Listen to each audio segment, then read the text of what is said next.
যে শতানন্দ গেল যখন শোনেন জ্ঞানীজন, অহল্যা আস্তে আস্তে দেহ হতেছে পাষাণ।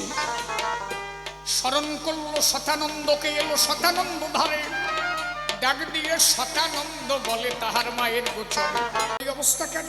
বলো তোর বাবা আমাকে অভিশাপ করেছে, ত্রেতা যুগে যদি রামচন্দ্র অবতার হয়, রামের চরণ পরশ পেলে তবেই আমার পাষাণী মুক্ত হবে।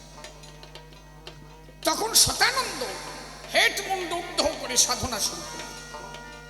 নারায়ণ এসে দর্শন দিলেন, ডাক দিয়ে নারায়ণ বললেন শতানন্দের ঠাই, বলো তুমি কি চাও, আমি তোমায় সব দিতে চাই। বললেন আমার জীবনের এইটুক চাওয়া, বলি সমাধানে। সত্যের পরে দাপর যুগ জানে নারী নরের, কিন্তু সত্যের পরে তেতা জানো আগে আসে ভাই। হে প্রভু নারায়ণ তোমার কাছে নিবেদন জানাই। বলে সত্যের পরে তো দাপর আসবে, আমি নিবেদন করি সত্যের পরে যেন ত্রেতা আসে, কারণ ত্রেতা না এলে আমার মা পাষাণী মুক্ত হবে না। বলে না, এটা সম্ভব না, একটা যুগ পরিবর্তন করা কোনোভাবে সম্ভব না। বলেন তাহলে তোমার দিয়ে আমার দরকার নেই। নারায়ণ চলে গেল, আবার সাধনা শুরু করল, আবার সামনে এলো, বলো শতানন্দ কি চাও? বলে আমার একটাই চাওয়া, আমি আমার মায়ের বন্ধন থেকে মুক্ত করতে চাই। বলে শতানন্দ আজকে তোমার কথা যদি আমি না রাখি, কেউ তার মাকে ভক্তি করবে না। আজকে তোমার কথা রেখে আমি প্রমাণ দিতে চাই, বিধির বন্ধনও ভেঙে যায় যদি কারো মায়ের প্রতি ভক্তি থাকে। বলেন যাও, কথা দিলাম তোমার মাতৃভক্তির জোরে, আজকে কথা দিলাম চারটে যুগ উল্টাই দিলাম, সত্যের পরে তেতা যুগ জগৎ হয়ে গেল।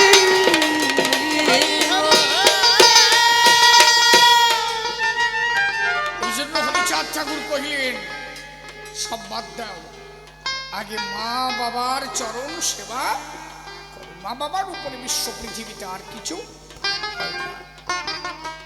ঠাকুরের দাদা সজ্ঞায় বাণী, মাতা পিতার চরণে ভক্তি রাখি।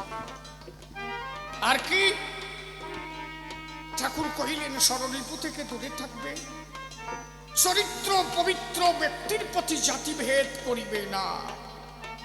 মতুয়ারা কোনো জাতিভেদ করে না, হিন্দু খ্রিস্টান মুসলমান জাতা জাতি নাই, ওরা কান্দি ৩৬ জাতি এক পাতে প্রসাদ খায়। হরিচাঁদ ঠাকুর আসার মূল কারণ কি? কি কারণ এসেছিলেন? মহাপ্রভুর কেন হরি হয়ে আসতে হলো, তার মূল কারণ কি জানো? এই জাতাজাতি করতে করতে একটা টাইম এলো, অনুন্নত সমাজের উপরে কঠিন ভাবে প্রেসার ক্রিয়েট করা হলো, এত অত্যাচার শুরু হলো, যাদের গাছের সঙ্গে বেঁধে বেত্রাঘাত করা হতো, যারা রাস্তা দিয়ে চলতে গেলে যাদের পায়ে ঝাঁটা বেঁধে দেওয়া হতো, যারা রাস্তা দিয়ে চলতে গেলে গলায় ঘুঁটি বেঁধে দেওয়া হতো। ভাবতে পারেন রামকান্ত বৈরাগী, যার হুঙ্কারে হরিচাঁদ ঠাকুর এসেছিলেন, রামকান্ত বৈরাগী যিনি মন্দিরে কৃষ্ণ পূজা দিতে গেলেন, ভোগ নৈবেদ্য রন্ধন করে সেই ভোগ নৈবেদ্য গোবিন্দের পায়ে অর্পণ করতে গিয়েছে। পিছন থেকে একজন ব্রাহ্মণ এসে রামকান্তকে পিঠে আঘাত করল। রামকান্ত পিছন ফিরে দেখলেন, কে তুমি? ব্রাহ্মণ বললেন, এই চণ্ডাল, তুই কেন গোবিন্দের চরণে দিয়েছিস ফুল জল? তুই জানিস না তোরা চণ্ডাল জাতি, তোরা স্পর্শ করলে সেখানে আমার গোবিন্দ থাকে না। রামকান্ত বললেন, ভগবানের কাছে কোনো জাতাজাতি আছে নাকি? ব্রাহ্মণ বললেন, আবার কথা বলিস? তোরা যে নদীতে স্নানে নামিস ওই জল অশুচ হয়ে যায়। রামকান্ত নদীতে স্নান করতে নামল, ব্রাহ্মণরা রামকান্তকে তুলে দিয়ে লাঠি পিটা করল। রামকান্ত বলল, আমার দোষ? বলে, তুই এই ঘাটে চান করিস, আমরা ওই ঘাটে স্নান করি, এই জলের সঙ্গে ওই জলে ছোঁয়াছুঁই হয়ে যায়। দেখেছেন কি নির্মম অত্যাচার করা হয়েছিল এদের? এগুলো কি ধর্মে কোনোদিন বলে? ধর্মে কোনো জাতাজাতি আছে নাকি? ভগবানের কাছে কোনো জাতাজাতি থাকে নাকি? তার কাছে সবাই সবাই। মানুষের কোনো জাত আছে নাকি? লালন ফকির গান লিখলো না, সব লোকে কয় লালন কি জাত সংসারে, ফকির লালন বলে জাতির কিরূপ দেখলাম না এ নজরে, সুন্নত দিলে হয় মুসলমান নারীর তবে কি হয় বিধান, ব্রাহ্মণ চিনি পৈতে প্রমাণ ব্রাহ্মণী চিনি কি করে, সব লোকে কয় লালন কি জাত সংসারে। মানুষের কোনো জাত নাই, এরা এক শ্রেণীর মানুষ। মানুষে মানুষে ভেদ বৈষম্য তৈরি করে প্রকৃত ধর্মটাকে নষ্ট করে দিয়েছিল। রামকান্তের মতো সাধুর উপরে অত্যাচার হয়েছিল, তাই গীতার পাতায় শ্রীকৃষ্ণ বাণী দিয়েছিলেন। কি বাণী দিয়েছিলেন? আমি তখনই আবির্ভূত হই। কখন আবির্ভূত হই? যদা যদা হি ধর্মস্য গ্লানি ভবতি ভারত অভ্যুত্থানায় ধর্মস্য তদাত্মানাং সৃজাম্যহম পরিত্রাণায় সাধূনাং বিনাশায় চ দুষ্কৃতম ধর্ম সংস্থাপনার্থে সম্ভাবামি যুগে যুগে।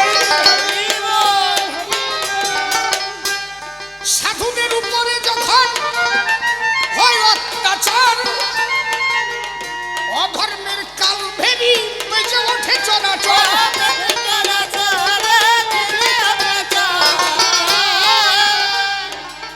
ধর্মের গ্লানি ঘটে যখন দাঁড়াইয়ে বলি সভা ঘটে, তখন ধর্ম সংস্থাপন করতে আসে ভবের হাটে।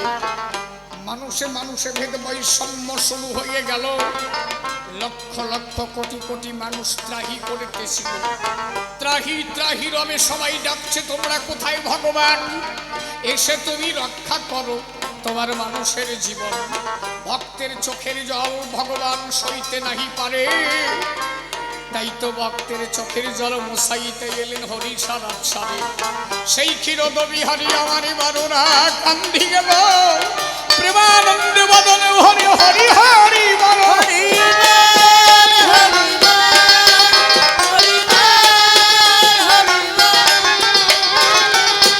তাহলে মানুষে মানুষে কোনো জাতি নাই। হরিচাঁদ ঠাকুর প্রথম বাণী দিয়েছে ধরায়। হরিচাঁদ ঠাকুর কি বললেন? জীবে দয়া নামে রুচি, জীবে দয়া নামে রুচি, মানুষেতে নিষ্ঠা, ইহা ছাড়া আর যত সব ক্রিয়া ভোষ্টা। ঠাকুর বললেন কি? আরে কি বলিস, মানুষ তো ছাত্রের কথা। একদল আছে না, দেখবেন মানুষে শুয়ে দিলে সে প্রসাদ খাওয়া যাবে না, আছে কি না?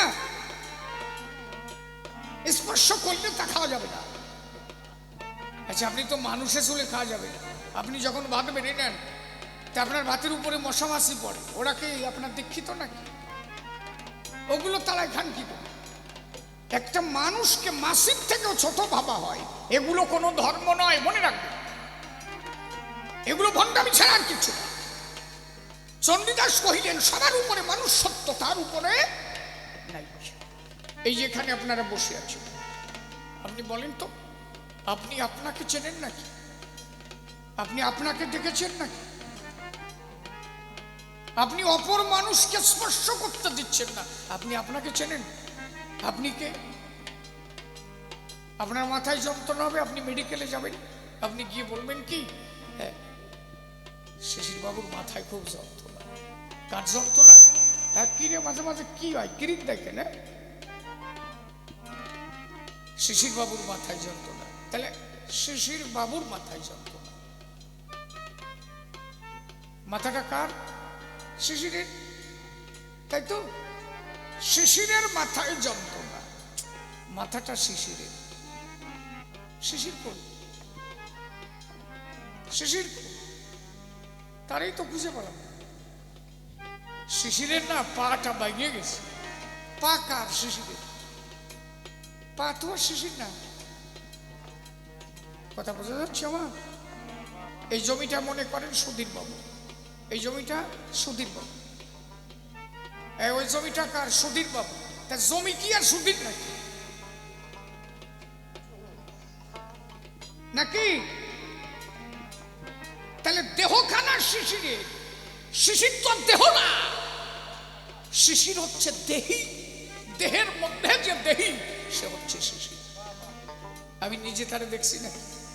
আপনি যে একজন মানুষকে অসুস্থ বলে তাড়িয়ে দিচ্ছেন, ওই মানুষের মধ্যে কোন মানুষ আসে যায়? খাঁচার ভিতর অচিন পাখি কেমনে আসে যায়। তাহলে এই মানুষের মধ্যে সেই মানুষের বাস। তাহলে এই মানুষকে যদি অবহেলা করে, স্বয়ং ঈশ্বরকে অবহেলা করা হয়। কথা বোঝা যাচ্ছে আমার? এই মানুষের মধ্যে সেই মানুষের বাস, তাহলে এই মানুষকে অবহেলা করলে সেই মানুষকে অবহেলা করা হয়। চণ্ডীদাস তাই বলেছিলেন, সবার উপরে মানুষ সত্য, তার উপরে নাই। মানুষকে অবহেলা করে কোনো ধর্ম হয় না। হরিচাঁদ ঠাকুর তাই বলেছিলেন, আরে মানুষ তো দূরের কথা, কুকুরের উচ্ছিষ্ট পেলে মোড়া খায়, বেদ বিধি শৌচাচার নাহি মানি। মানুষ তো দূরের কথা, কুকুর পেলে তার সাথে খায়। কেন? ওই কুকুর যে কথা বলে, ওর মধ্যে যে সত্য কথা বলে, আমার মধ্যে সেই সত্য কথা বলে, একটা পাখির মধ্যেও সেই সত্য কথা বলে। সর্বভূতে হরিময় জগৎ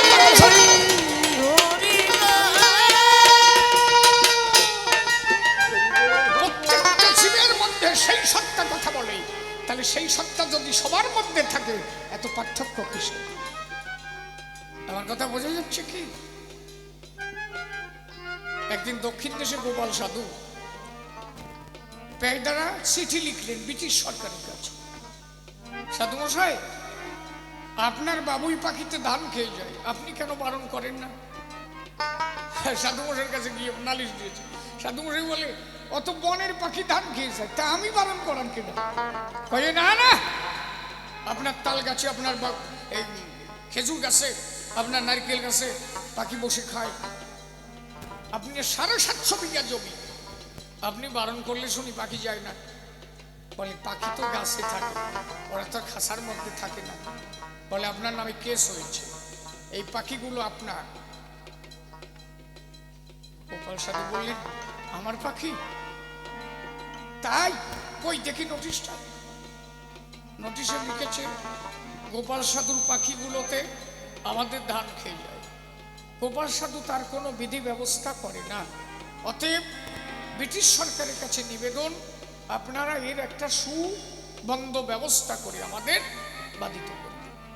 হ্যাঁ, গোপাল সাধু বললেন, আরে তা তো জানতাম না যে পাখি কটা আমার পাখি, আমি তো জানতাম বনের পাখি। যাক যাক যাক, ঠিক আছে, আজকের থেকে ওরা যখন পাখি আমারই করে দিছে, আজকের থেকে আর খাবে না, আজকের থেকে ওরা যাবে। বলে, বনের পাখি কথা শোনে? সাধু মশাই বললেন, আমার মধ্যে যে কথা কয়, ওই পাখির মধ্যে সে কথা কয়। সবার মধ্যে যদি আমার গুরুচাঁদ থাকে, তাহলে পাখি কেন আমার কথা শুনবে না? বলে, পাখি কথা যে আপনার শোনে, এটা প্রমাণ দেন তো। একটা গামছা গলায় নিয়ে গোপাল সাধু মশাই খেজুর গাছের দিকে তাকায় বলছে, শোন না, এই শুনবি কি?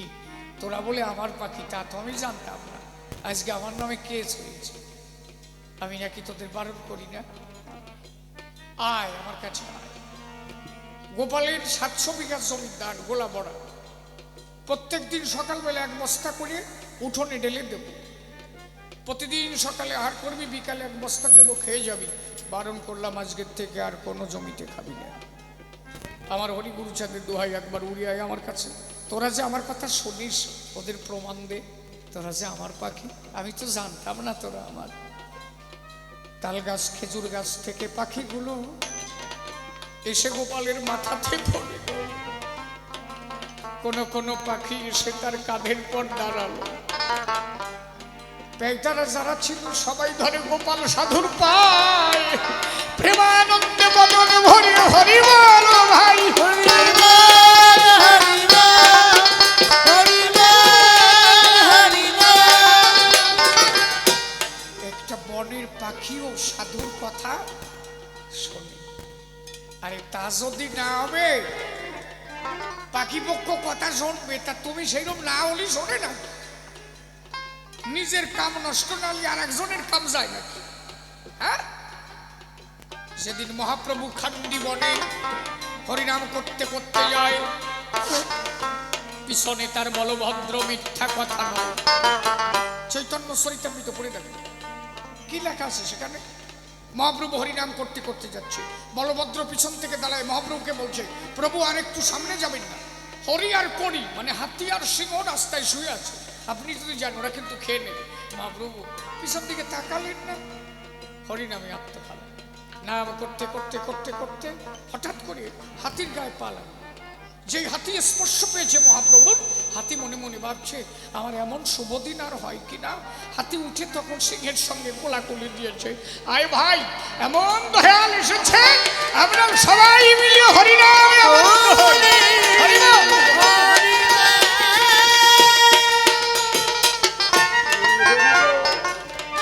তাহলে ওর মধ্যেও যে কথা বলে তোমার মধ্যেও সে কথা বলে, তাহলে তুমি তো কাউকে ঘৃণা করতে পারো না। এই জন্য ঠাকুর বলেছে জীবে দয়া নামে রুচি, মানুষেতে নিষ্ঠা, ইহা ছাড়া যত সব ক্রীড়া অষ্ট। কুকুরের উচ্ছিষ্ট পেলে মোলা খাই, বেদ বিধি সৌচাচার নাহি মানি তাই।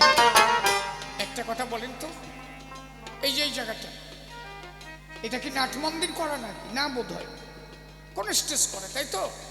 আপনার এখান থেকে এখন চলে যাবেন, গান টান শেষ হবে। এখানে যে কুকুরে মতবে না তার কোনো ঠিক আছে নাকি?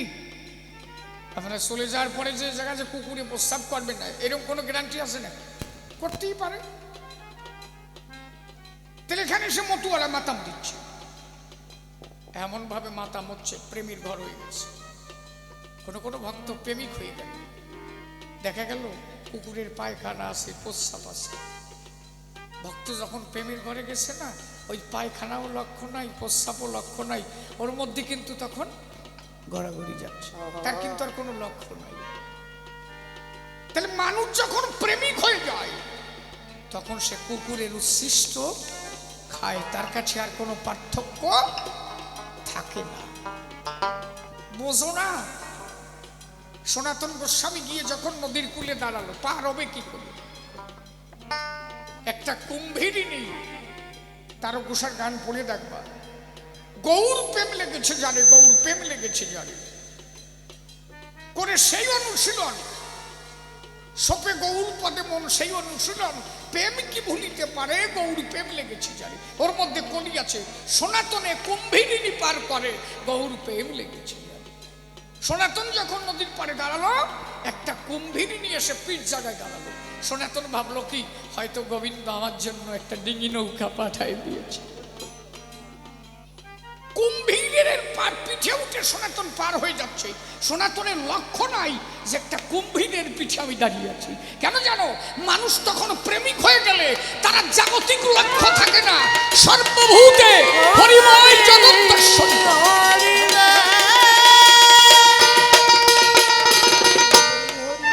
এই জন্য আগে তুমি প্রেমিক হও, ভাবভঙ্গি বাদ দিকে প্রেমিক হও। একবার মানুষ প্রেমিক হয়ে গেলে তার কাছে আর কোনো পার্থক্য থাকে না। আমি যদি সত্য কথা বলি হয়তো গোসার একটু সমস্যা হতে পারে, কিন্তু আমি যে গোসার জন্য বলছি তা না, কিন্তু মূল সত্যটাকে আপনাদের জানা উচিত। চৈতন্য ভাগবতে 98 পেজ, কেন মতুয়া ধর্ম শ্রেষ্ঠ ধর্ম, মহাপ্রভু যা চেয়েছিলেন কেন মতুয়ারা পেল, এটা জানবার দরকার তো। শ্রী শ্রী চৈতন্য ভাগবত বৃন্দাবন দাস বিরচিত, আমার কথা শুনবেন না, বাড়ি যে বই কিনে বই পড়িয়ে দেখবেন। আমি যদি মিথ্যা বলিয়া জীবনে কবিতা বলি। মহাপ্রভু সেখানে লিখলেন 16 নাম 32 অক্ষর তন্ত্র, হরিনাম হচ্ছে মহামন্ত্র। কি বলবেন আপনি? তাহলে যারা নামযজ্ঞের প্যান্ডেল করে উপরে লিখে দেয় যে তারক ব্রহ্ম মহামন্ত্র হরিনাম, এই তারক ব্রহ্ম মহামন্ত্র হরিনামটা কি তাই কত মানে কটুক জানো তুমি? মহাপ্রভু কোনোদিন নিজ মুখে 16 নাম 32 অক্ষর গান নাই, কোনোদিন গান নাই। মহাপ্রভু সবসময় বলতেন হরে কৃষ্ণ হরি বল। হরে কৃষ্ণ বলতেন কেন জানো? এর একটা কারণ ছিল। মহাপ্রভু যখন মহাপ্রভু হয়ে আসবেন, কৃষ্ণ রাধার কাছে বললেন আমার 4টে সত্তা ভাগ দাও। কি কি? তোমার ভাব, তোমার কান্তি, তোমার বিলাস, এটা দিতে হবে আমার। রাধারানী বললেন দিলাম। কি কি দিল? ভাব, কান্তি, বিলাস।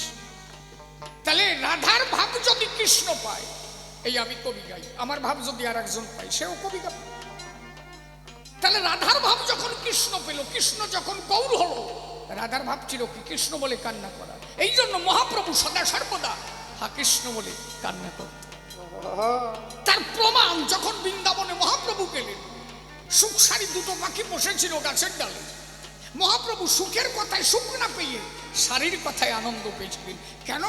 শারী বলেছিলেন রাধার সঙ্গে যদা ভাতি তদা মদন মোহন অনর্থা কৃষ্ণ মদনে মোহিত। আর সুখ বলেছিলেন কি, আমার গোবিন্দের উপরে কেউ নাই, আমার গোবিন্দের উপরে কেউ নাই। মহাপ্রভু বলছে আরাম হয় না, আরাম না, আরাম পাচ্ছি না, আমার আরাম হচ্ছে না। মানে সুখ পাখি বলছে কৃষ্ণের উপরে কেউ নাই। সুখ পাখি বলছে কৃষ্ণের উপরে কেউ নাই, মহাপ্রভুর আরাম নাই। কিন্তু শারী যখন বলছে রাধার সঙ্গে যদা ভাতি তদা মদন মোহন অনর্থা কৃষ্ণ মদনে মোহিত, মহাপ্রভুর চোখের জল ঝরে পড়ছে। কেন? রাধার কথা ভালো শুনে মহাপ্রভুর চোখের জল ঝরছে। কেন? রাধার ভাব অঙ্গে নিয়ে মহাপ্রভু হয়ে আসা। রাধার যত ভালো শোনে তত মহাপ্রভু আনন্দ পায়। এই জন্য মহাপ্রভু মাঝে মাঝে বলতেন হরে কৃষ্ণ হরি বল। কখনো 16 নাম 32 অক্ষর মহাপ্রভু গাই নাই। তোমরা পাইলে কোন যাবে গাও কেন? ওটা হচ্ছে তন্ত্র। মহাপ্রভু নিজে বলছেন 16 নাম 32 অক্ষর তন্ত্র, হরি নাম হচ্ছে মহা মন্ত্র। তাহলে আপনি তান্ত্রিক হবেন, তন্ত্র নেবেন না মহামন্ত্র করবেন? সেই মহামন্ত্র হচ্ছে হরিনাম, সেই হরিনাম হচ্ছে হরি বল। সর্বশাস্ত্র বীজ হরিনাম দ্বিঅক্ষর, আদি অন্ত নাহি যার বেদে অগোচর। মহাপ্রভু যেদিন খান্ডিবনে গেল সেই দিনও মহাপ্রভু বলছিল হরে কৃষ্ণ হরি বল। জগাই মাধাইকে যেদিন উদ্ধার করলো সেদিনও বললে একবার হরে কৃষ্ণ হরি বল, হরি বল, হরি বল।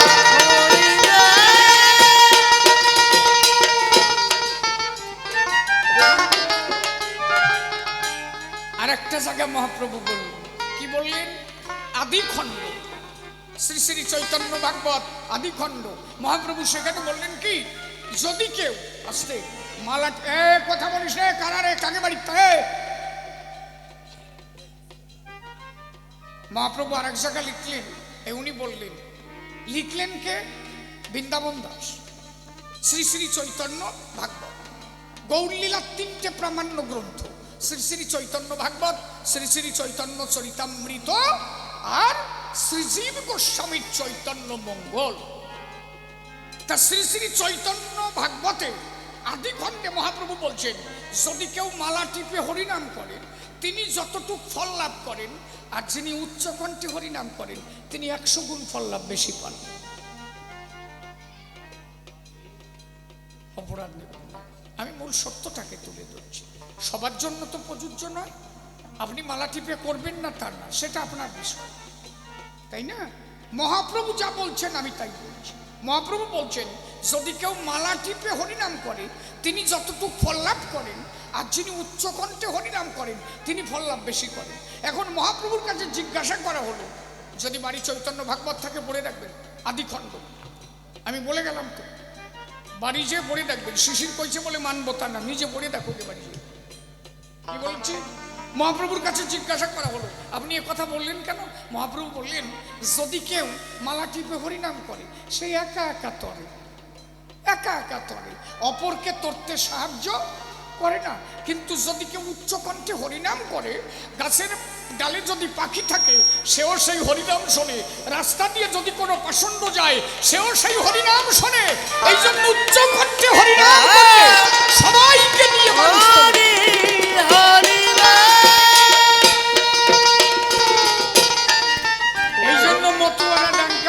হরিনাম করে। এই যে ডাঙ্কা বাজাবে চারিদিক দিয়ে লোক আসবে, শয়তান বজ্জাত যত আসবে ওই নামের মধ্যে ওরাও বাইতে যাবে, মানে সব নিয়ে উদ্ধার হবে। কি আর একা একা মালা টিপলি বিড়বিড় করে কি কয় কেডা জানে কথা বুঝেছ? একজন রাস্তা দিয়ে বিড়বিড় করে টিপতে যাচ্ছে, কোনো একটা ভ্যানালা কখনো বলবে হরি বল আপনারা দেখে? বলবে না। কিন্তু যখন ডাঙ্কা বাজে হরিনাম করতে করতে যাই, ওই ভ্যানালা জীবনে হরিনাম করে নাই, ব্যঙ্গ চলে একবার বললো হাত তুলে কয়েছে হরি বল। এর মানে কি?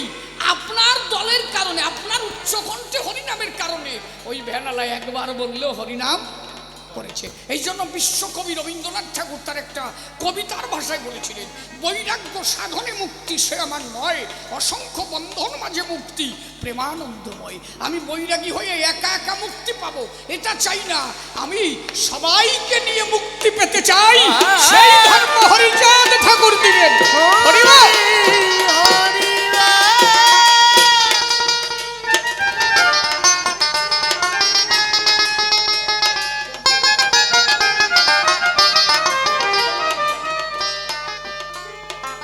তাহলে দাঁড়াইয়া বলি আমি সত্য সবস্থান মূল সত্য তুলে ধরলেন আমার দয়াল হরিচাঁদ।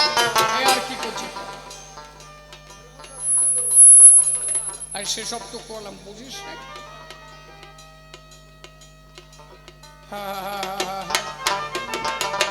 আর কি করছে বলবি?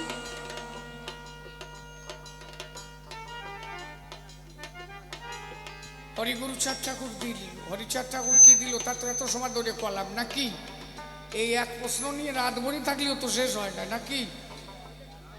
কি গোসাই কি পান, একটু আগবো নাকি ভাই শোবো? স্যার আসুক, গান শুনবেন তাই তো, এরপরে ওটা আসুক, আবার আমি আসি। আর একটু সাউন্ডটা একটু ভালো হলে গান গাইতে আরাম পাতাম, তাই রে?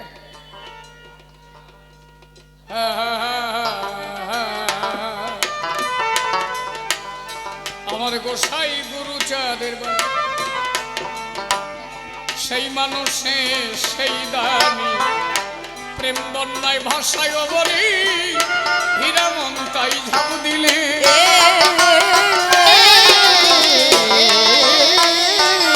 ডুবলো গোলক চাঁদের তরি, তারকের বিলম্ব ভারী। হরি হরি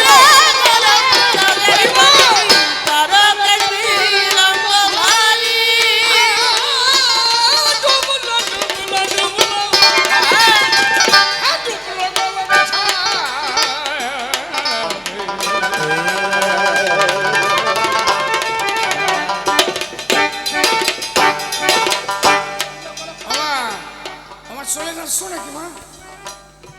আর পারো না না? আসলে কিছু করার নাই, বয়স হয়ে গেলি এক জায়গায় এত সময় বসে থাকা। তারপরে ফ্যানগুলো বন্ধ কেন?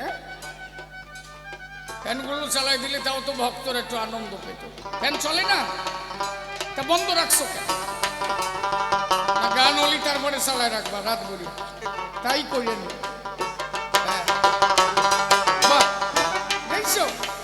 এই আমি কলাম বলে ওই দেখছো ওইদিকে আমার শো কিসের তাতে কি হয়েছে?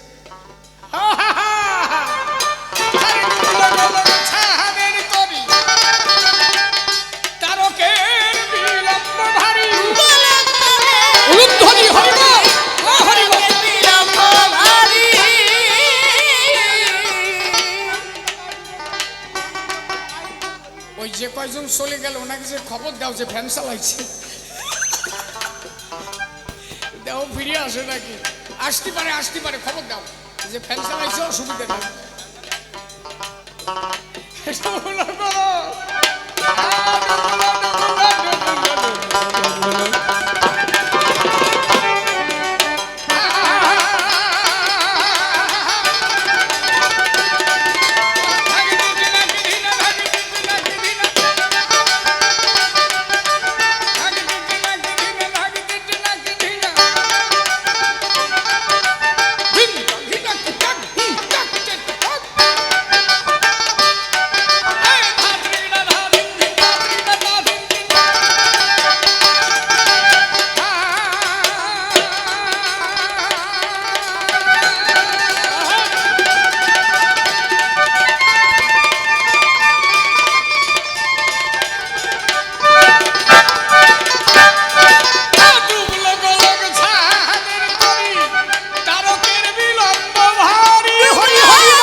মতুয়ারা ব্রাহ্মণ মানে কেনা বলো দেখি তাই। এক এক করে জবাব দিতে বাসনা হিয়াই। কি করেছে শ্রী গুরুচান বলো সমাধানে, ব্যাখ্যা করে কহি এবার সভার ভিতরে। কি হচ্ছে, সমস্যা কি? ঠান্ডা লাগতেছে? ওরে এ বন্ধু বন্ধু বন্ধু বন্ধু বন্ধু বন্ধু বন্ধু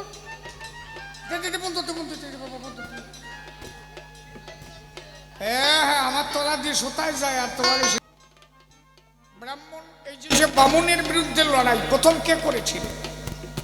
মহাপ্রভু। কথাগুলো মাথায় রাখো, এই অনেক বৈরাগী এগুলো বোঝে না। এখনো পর্যন্ত নবদ্বীপ, মায়াপুর, ইস্কন মঠ, আস্তে ধীরে চলো, যদি কোনো ব্যক্তি দেহত্যাগ করে তার ক্রিয়াকর্ম পৈতেধারী বামনের দ্বারা হয় না। খবর নিয়ে দেখবেন। যদি কোনো বৈষ্ণব দেহত্যাগ করেন তার ক্রিয়াকর্ম কোনো বৈষ্ণবের দ্বারা করা হয়। কি বাবাজি সত্যি বলছি তো আমি? একদম। আচ্ছা, তাহলে একজন বৈষ্ণব দেহত্যাগ করলে যদি বৈষ্ণব দ্বারা কাজ করা হয়, তাহলে একজন মতুয়া দেহত্যাগ করলে একজন মতুয়া দিয়ে কাজ করলে সমস্যা কোথায়? তাহলে আপনারা ভেজাল বাঁধান কেন? ব্যাপারটা কি?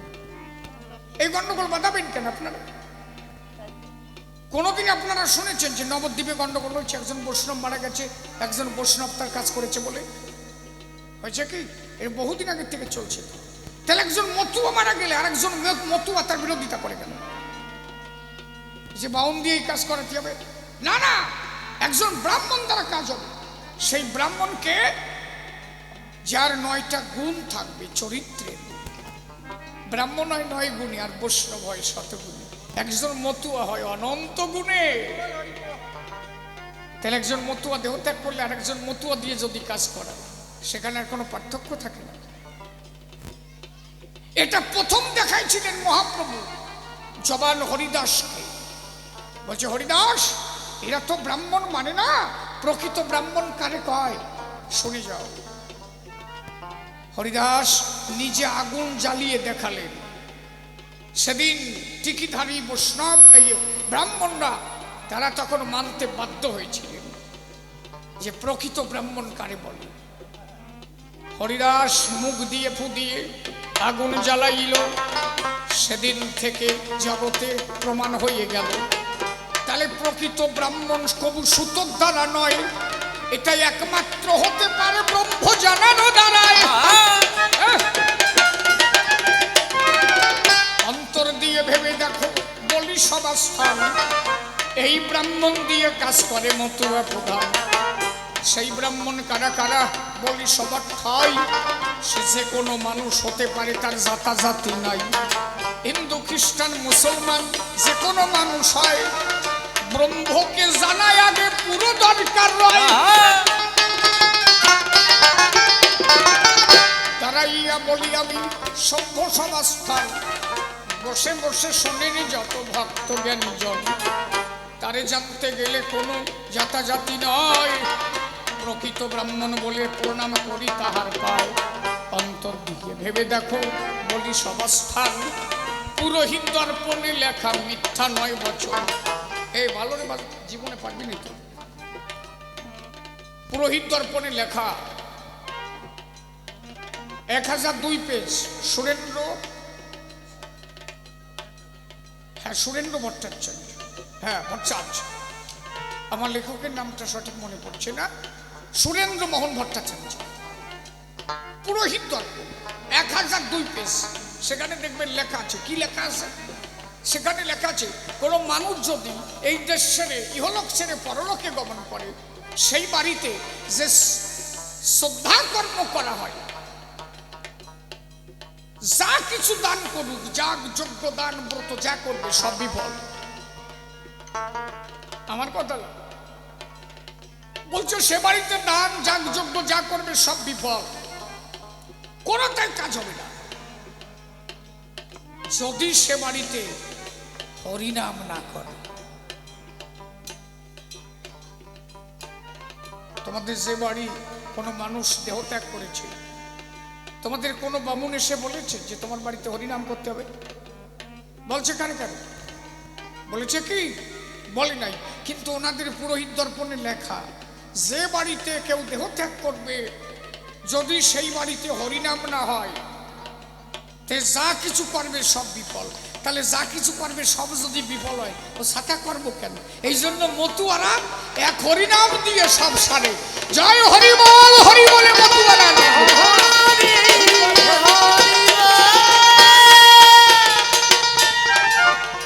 এই জন্য স্টাডি করে।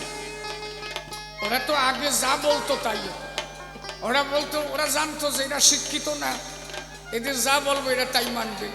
কিন্তু এখন অনুন্নত সমাজের মানুষ শিক্ষিত হয়েছে, এরা যার যার মতো গ্রন্থ আদি নিজে পঠন করেছে। এরা দেখেছে ওতে শুধু ভূষকালি ভরা, মূল সার তত্ত্ব আমার হরিচাঁদি গোড়া। ওসবের মধ্যে যা লেখা আছে ও মেনে নেওয়া যায় না। লেখা আছে কি জানো?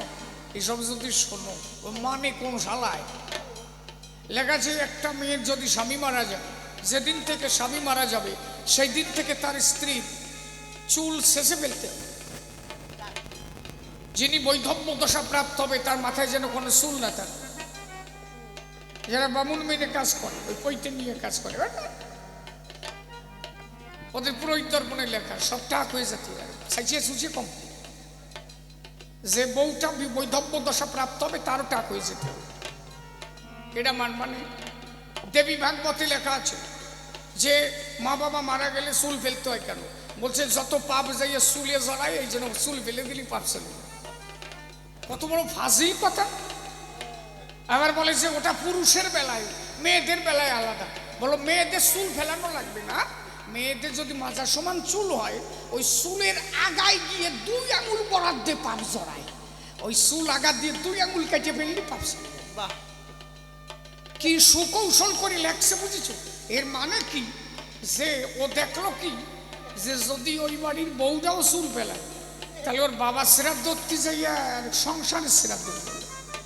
বিটি মানুষ চুল ফেললি তাই না কেউ ঘর করে না? কি কও কিরম দেয়? এটা বেতাল দেয়। ওই জন্য ওইটুক লেখছে যে মাইয়া ছেলে চুল ফেলতে হবে না, 2 আঙুল বরাদ দিয়ে কাটিয়ে ফেলতে হবে, আর একটু নখ সোয়া দিয়ে যাবে। আর যেটা বিট আসলে ওইটার টাকতে এর হিসেব করে লাগছে। এগুলো ফাজলেমি ছাড়া আর কিছু না, মনে রাখো। একমাত্র হরি নামে সব কিছু হয়। মহাপ্রভু নিজে বলেছেন কলিতে কোনো মন্ত্রতন্ত্রের দ্বারা কাজ হবে না। মহাপ্রভু কি বলেছে? হরের নাম, হরের নাম, হরের নাম। ওই পক্ষে বললাম কলাও নাস্তব্য নাস্তব্য নাস্তব্য গতির অন্য থা। হরিনাম ছাড়া কলিজীবের কোনো গতি নাই, সেই নাম করে মতুয়ারা এই হরিনামের মধ্যে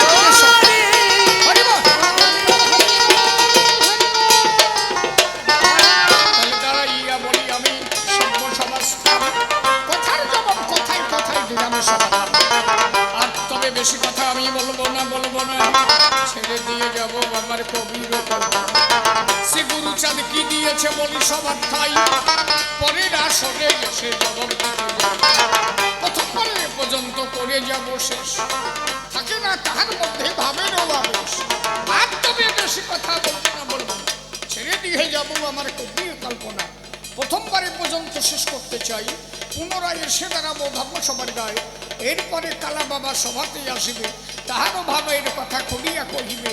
দেখে এসে কোনোভাবে কোন কথা বলে, কোন ভাব উদাহার আসে উঠাইয়া তোলে। শ্রীগুরুচাঁদ কি করেছে বলি সবার ঠাই, পরের আসনে আসিয়া জবাব দিতে চাই। একবারে বড় কি আর সম্ভব হয়, একটু ধরে ধরে জবাব করি দান। সে এসে শোনাক তার মধুর কবি গান। পুনরায় আমি আমার সভাতে আসিব, তাহারও ভাবের কথা খুলিয়া কহিব। এ পর্যন্ত ভাবপালা দিয়ে গেলাম সারি, আপনারা যাবেন না নর নারী। আরো অনেক সময় কবি গান হবে, চুপ করে সকলে শ্রবণ করতে হবে। প্রথমবার এলাম আমি সর্বসভায়, আগে পরে তবু আমি হেঁটে আসি নাই। জায়গার নাম কি বলো দেখি তাই, অন্তর দিয়ে তোমার ভেবে দেখা চাই। শিমুতলা বলি আমি সবসভা পরে আসি নাই নাই আমি কোনোদিন এই আসনে শিমুলতলা হরি মন্দির বলি সবার ঠাই কমিটি যারা যারা অনুষ্ঠান দেয় প্রণাম করে গেলাম সকলের পায় সেক্রেটারি সম্পাদক কোষাধ্যক্ষ যারা সভাপতি মূল সেবরা প্রণাম করে গেলাম সকলের পায় মা মাসি যারা যারা কালেকশন করে এই অনুষ্ঠানটাকে সুন্দর করে মাঝে মাঝে প্রসাদ দিয়ে উঠে কেন হ্যাঁ সামনের বার যদি দেও কবি গান হ্যাঁ এই মাইকি আইনো একটু জুত করি আইনো বেতাল আনো কেন কি অন্তরে অন্তরে ভেবে দেখি তাই এর দ্বারা কবু কবি গান নয় কবি গানে একটু সাউন্ড ভালো হওয়া চাই এগুলো হচ্ছে কথার অনুষ্ঠান কথাগুলো ভালো না শোনা গেলে হয় এইগুলো ভালোভাবে শনিবারে চাই অন্তর দিয়ে মধ্যে ভেবে দেখা চাই এদিকে আসে তোমার স্ত্রী জাতি আমি সকলের চরণে জানাই তোমাকে পিতৃ যন্ত্র আছে তারা কেউ হোক অরুণাচল ছাড়া এদিকে